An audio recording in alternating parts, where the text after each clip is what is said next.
The story I'm about to tell you is a true story. It is the story of friendship, loyalty, and betrayal. It is the story of Julius Caesar and his trusted friend Mark Antony. It was on the 15th of March in the year 44 BCE. One of the greatest men in history met his fate. As a soothsayer once foretold, beware of the Ides of March, beware of your doom. Despite his many victories in battle, Caesar was brutally murdered by those who feared his rise to power. 23 times he was slashed and stabbed, stabbed and slashed.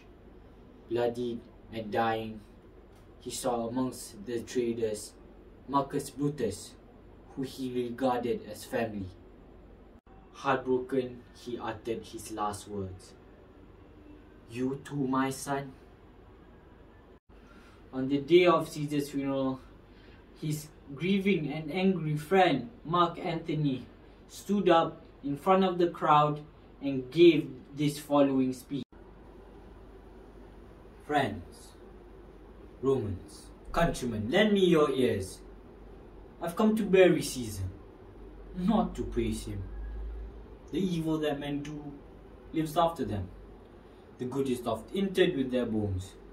So let it be with Caesar. The noble Brutus hath told you Caesar was ambitious. If it was so, it was a grievous fault, and grievously has Caesar answered it. Here, and the leaf of Brutus and the rest, for Brutus is an honourable man. So are they all honourable men. Come I to speak in Caesar's funeral. He was my friend, faithful and just to me. But Brutus says he was ambitious, and Brutus is an honourable man. He had brought many captives home to Rome, whose ransoms did the general coffers fill.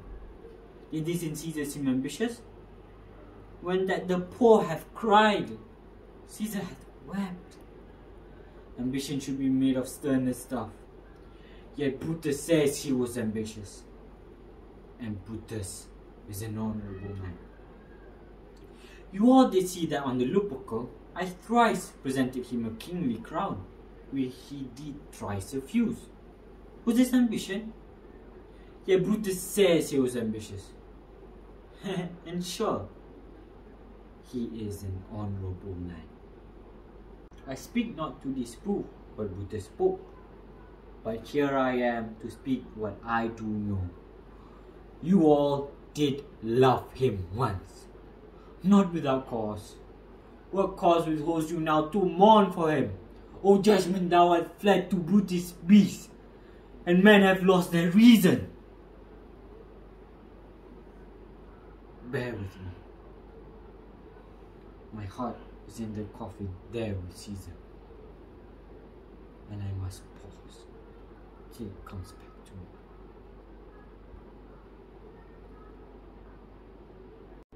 Thank you for listening to my storytelling.